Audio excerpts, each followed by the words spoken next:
12 ሰው ስላለ ካለችን ጊዜ አንፃር ሪኩዌስት የላካችሁት ብዙ ናችሁ። ስለዚህ ኮመንት ላይ ጻፉኛ። በቅድሚያ ሰጥቼ አንድ ሰው 2 ሰው አስገባለሁ።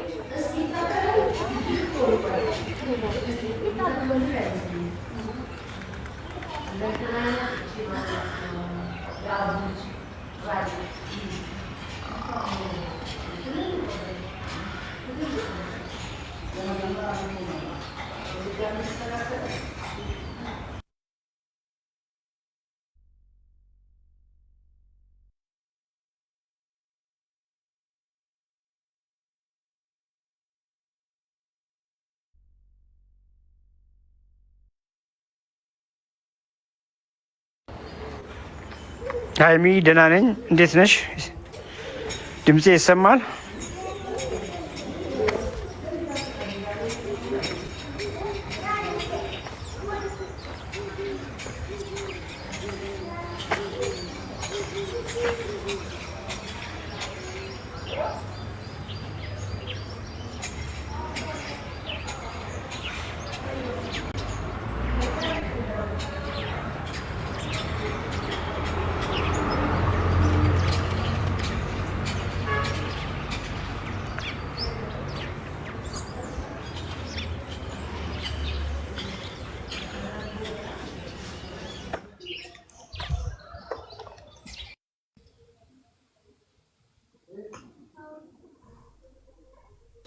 ይሰማል?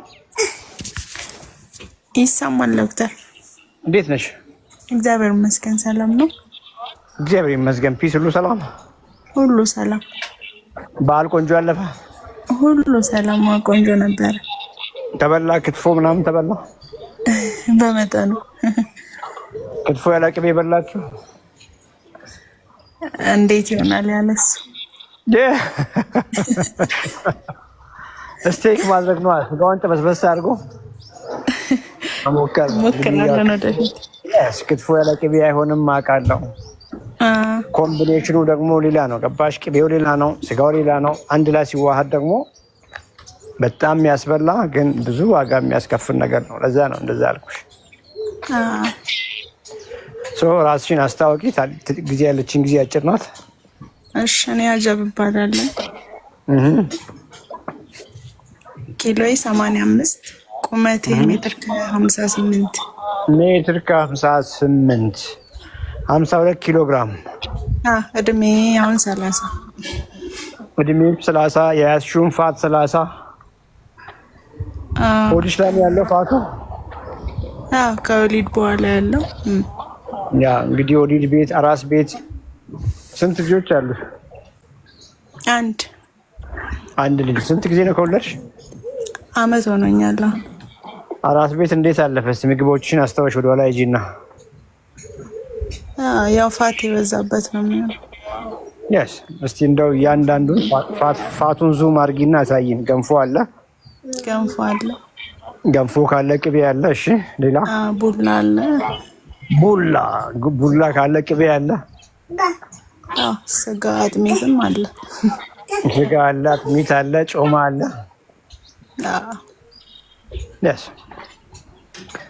እንደው አሁን ስትረጂ ሮንግ ነው አይደለ? ቢኮዝ ይዛኔ ያው ደስ ይለናል። ደግሞ እኮ ምክንያቱም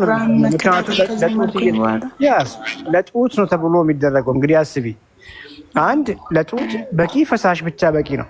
እንደ ብዛቱን ካሰብን ብዙ ፈሳሽ እንግዲህ ውሃ መሆን ይችላል። ውሃም ምናልባትም በኤሌክትሮላይት ማድረግ ይቻላል፣ በሎሚ ማድረግ ይቻላል። አንቺ ግን ሰውነትሽን ራይት ዌይ እየመገብሽ ማለት ነው። ገብቶሻል? ራይት ዌይ ሰውነትሽ ስትመገቢ ኳሊቲ ወተት ይወጣል። ኳሊቲ ቆንጆ ወተት እንደማለት ነው። ብዛቱን ደግሞ እንዳልኩሽ ሞር ፍሉድ መውሰድ ሆኖ ሳለ ሞር አጥሚት አጥሚቱ ፈሳሽ አለው። ጡት እንዲበዛ ያደርጋል።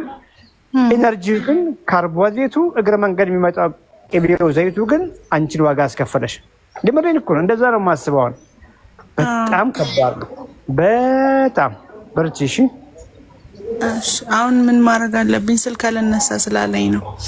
እና አሁን ዛሬ ምን በላሽ? ዛሬ በላሽውን ፕሮግራሙን ብትከታተይ ከሆነ አልቀየርሽም ምግብሽን?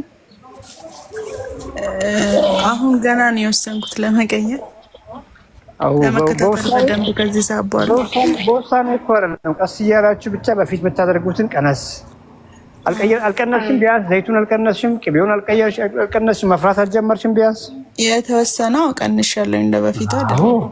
የስ እንደዛ እኮ ነው። በአንድ ጊዜ ብድግ ብለን ሊከብድ ይችላል፣ ግን ቀስ እያልን የምናደርግ የነበረ ነገር ሮንግ መሆኑን አይተሻል ማለት ነው።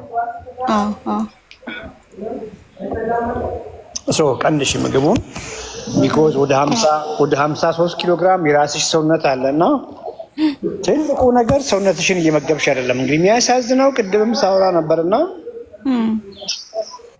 ለ53 ኪሎ ግራም ፋት የዳረገሽ አመጋገብ ሰውነትሽን እያስራበ ነበር ነው እያልኩሽ ያለሁት። አይገርምም? ሰውነትሽ እየተጎዳ ነበር፣ የሚፈልገውን ነገር በማጣት ሰፈር ሲያደርግ ነበር። ዛት ዚት ቀይር፣ ያውን ሞር ኳሊቲ ፕሮቲን የምንላቸውን ሞር አሳ ግን እነሱ ላይ ፎከስ አድርጊ። ስታበሲ ዘይቱን፣ ቅቤውን ሊሚት ማድረግ፣ ስጋም ከሆነ እንደዛው፣ ዶሮ ስጋም ከሆነ እንደዛው ኳሊቲ ፕሮቲን ላይ ፎከስ አድርጊ። ያ ሲሆን የምግብ ፍላጎት ይቀንሳል፣ አስሬ ረሃብ የለም። ሰውነትሽ ደግሞ እንዳልኩሽ ሪከቨር ለማድረግ ምንም አይቸገርም። ያችን 30 ኪሎ ግራም ትርፍ ፋት ትርፍ ምግብ ብለሽ አስቢው፣ ይጠቀመዋል። እንደ ኃይል ምንጭ ይጠቀመዋል ነው እያልኩ ያለሁት። እና ያን ማድረግ ከጎን ቬጂቴብል ማድረግ ፍሩት ማድረግ ምንም ችግር የለውም። እንግዲህ አስቢ፣ ፍራፍሬሽን እየበላሽ ድንች፣ ስኳር ድንች፣ ካሮት እየበላሽ ኪሎ መቀነስ የሚቻል ከሆነ ሳይድ ዲሽ ናቸው አትርሺ። እነዚህ ቅድም ያልኩሽ ኳሊቲ ፕሮቲኖቹ በበቂ ሁኔታ ከበላሽ በኋላ እነዚህን ሳይድ ዲሽ አድርጊያቸው። ትልቁ ነገር ደግሞ የምታደርጊውን ነገር ሁልጊዜም ለማድረግ ሞክሪ። ገባሽ? ሙከራ አይደለም ይሄ። ለሳምንት ቢኮዝ ሰውነትሽን እኮ ሁልጊዜ መመገብ አለብሽ እኮ ለሳምንት ብለሽ ወይ ለኪሎ ቅነሳ ብለሽ አለ የምታደርጊው። ሁልጊዜ ሰውነትሽን ስለመመገብ ነው እየነገርኩሽ ያለሁት። የራስሽ የሆነ ወደ 55 ኪሎ ግራም ፋት አለ። የራስሽ ሰውነት አለ ከፋት ውጭ ያለ። ያንን ሰውነት ምንድን ነው የሚሰጠው ነው እኮ እያስተማርኩሽ ያለሁት። በቂ አሳ ያልኩሽ ከዛ ነው። እንቁላል ከሆነ አስኳል እያወጣሽ በበቂ መጠን፣ አይብ፣ እርጎ፣ ግሪክ ዮገርት። አዲስ አበባ ነው ያለሽው? አዲስ አበባ ነኝ። በቃ እነሱ ላይ ፎከስ አድርጊ። ጸጥ ብለሽ ሰውነትሽን መግቢ። ሰውነትሽን ስትመግቢ ደግሞ እግረ መንገድ ወደ ፋት የሚሄዱትን ምግቦች ብሎክ አድርጊ። ቅድም ያልሽንን አጥሚቱ፣ ቡላው፣ ገንፎ፣ ዘይቱ፣ ቅቤው፣ ጮማውን ግን ብሎክ አድርጊ። ቢኮዝ እነሱ ሰፖርት የሚያደርጉት 30 ኪሎ ግራም ፋቱን ነዋ ሰፖርት የሚያደርጉት እንጂ ከፋት ውጭ ያለ ሰውነትሽን አይደለም። ክሊር ነው አይደለም? እንግዲህ እየገባሽ ነው? ገባኝ። አሁን እንጀራ መጥፎ ነው ዳቦ መጥፎ ነው ሳይሆን ኦኬዥናል ትሪት መሆን ይችላሉ እነሱ። ሰውነትሽን ከመገብሽ በኋላ በቂ አሳሽን ከበላሽ በኋላ በቂ ቬጂቴብል፣ በቂ ፍሩት አየሽ፣ ሰውነትሽ የሚፈልገውን ሰጠሽው ማለት። ከዚያ በኋላ የቀማመሱ ዳቦና እንጀራ አይደለም መጥፎ ነገር። እግረ መንገድ እናድርጋቸው እነሱን አልፎ አልፎ። ለዚያውም ከተመገብን በኋላ ሰውነት የሚፈልገውን ነገር በበቂ ሁኔታ ከሰጠን በኋላ የምንነካካቸው የኦኬዥናል አልፎ አልፎ የሚበሉ ምግቦች ለማድረግ ሞክር። መልካም። ጎበዝ፣ በርቺ። እሺ፣ አመሰግናለሁ።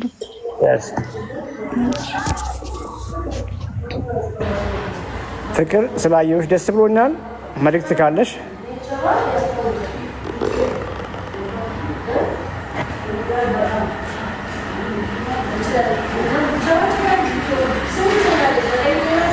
የወርቋ፣ ስላየሁሽ ደስ ብሎኛል። ናታሊ፣ እጅግ አመሰግናለሁ። የሻምፒዮንስ ፋሚሊ ያየኋችሁ ነው። እንግዲህ ስላየኋችሁ ደስ ብሎኛል። ፍቅር፣ መልዕክት ካለሽ መግባት